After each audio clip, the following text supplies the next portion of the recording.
Kenyans are asking whether the retired president, Uhuru Muigai Kenyatta, is really committed to receiving his retirement benefit package. This question begs after the president himself declared that he will continue in politics, because while attending the burial of his colleague and the former cabinet secretary in the Ministry of Education, Professor George Magoha, the president thereafter attended a rally in Luanda, and he declared that even though he is retired, he is not tired, and that he will follow Raila wherever he goes. So the president is playing active politics.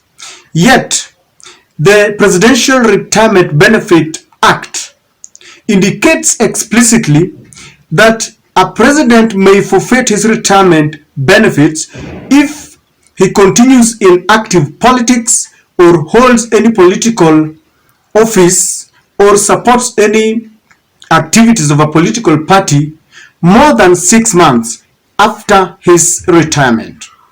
Now, the president retired from office in August, and right now it's more than 6 months, and it seems that he continues to enjoy activities of the Jubilee Party, to be very active in Azimio political issues. I want us to look at the reasons why former President Uhuru Kenyatta, in full view and in full knowledge of all this, that this might deny him his retirement benefits, is undeterred and is determined to continue playing politics. Because from the declarations that were made yesterday, we could see a president that would even attend the Azimio rallies.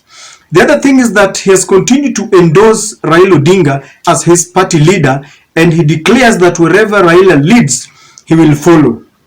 It seems to me that there is more than meet the eye. Kindly support our channel.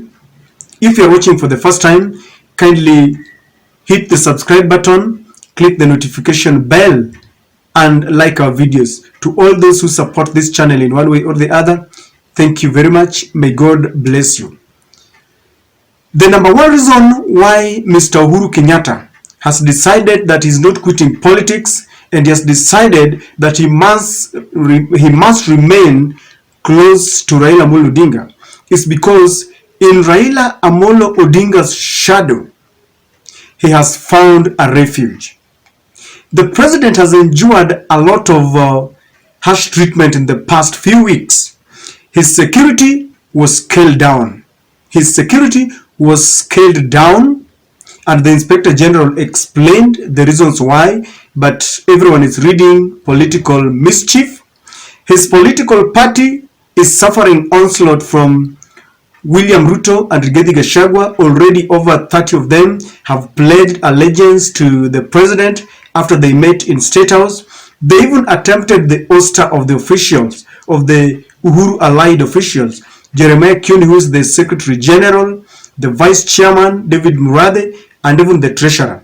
But Mr. Uhuru Kenyatta and the officials termed all those hot air because they cannot hold water. Uhuru still has the key to the Jubilee Party.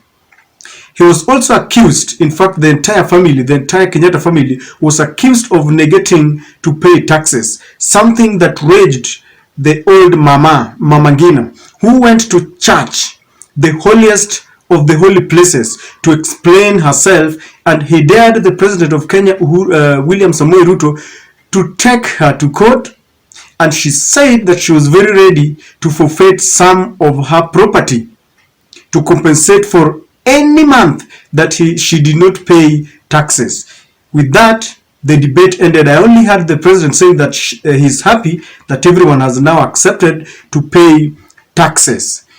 I also saw a kind of an onslaught into his company when Kenya signed an agreement to start importing milk from Uganda, and it was a big debate because it seems that they wanted to fight his milk processing company because he owns a lot of them. He has really invested in milk and processing. So with all this, the former president knows very well that he needs to unite together with Raila Odinga. Raila has been there for his friends. You saw him when Uhuru Kenyatta himself was the president during the Uhuru government, when they attacked and ransacked the house of the Jimmy Wanjigi, the Safina party leader. Raila ran there, rushed into Jimmy's house very fast in the middle of the night, and he spent the night there. You know, Raila Odinga has nothing to lose. He has seen it all. He has been detained. He has seen the Moi regime with all the persecution that went through.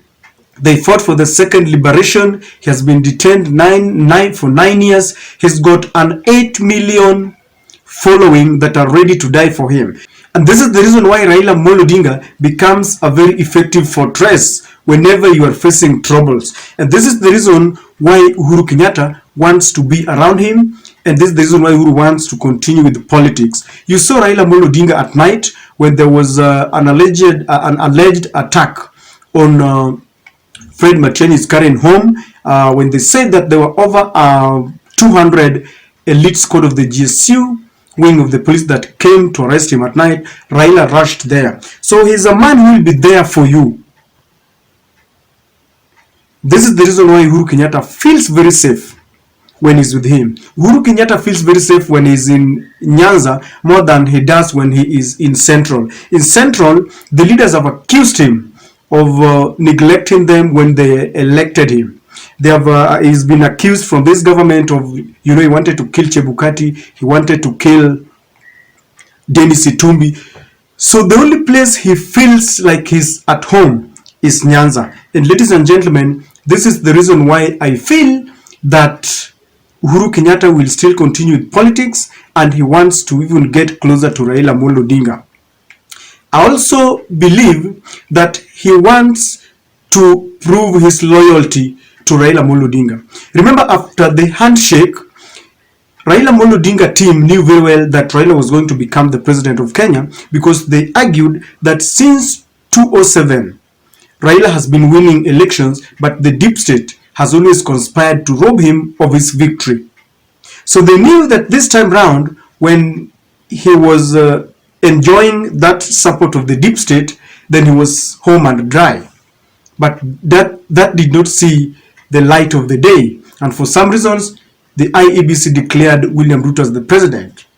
This has caused a lot of anxiety within Azimio. Babu Wino recently said for the second or the third time that this was a long con game, and even feels that the long con game is still continuing between Uhuru Kenyatta and William Samoei Ruto, because he was saying in his own words that Uhuru Kenyatta wants Raila to confide in him as he confides in Ruto.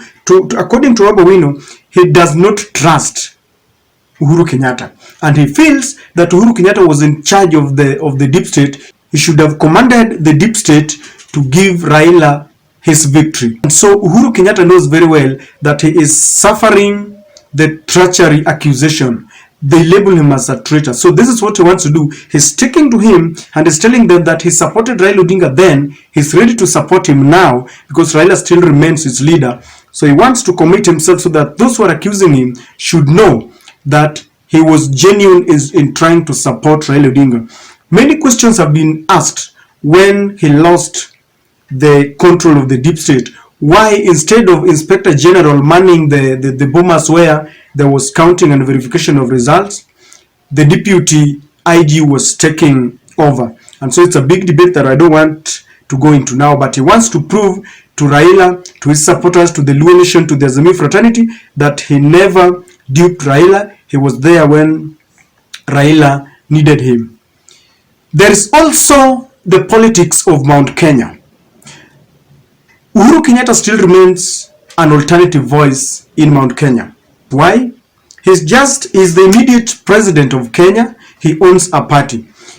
If there is one thing that will vindicate Uhuru Kenyatta is one.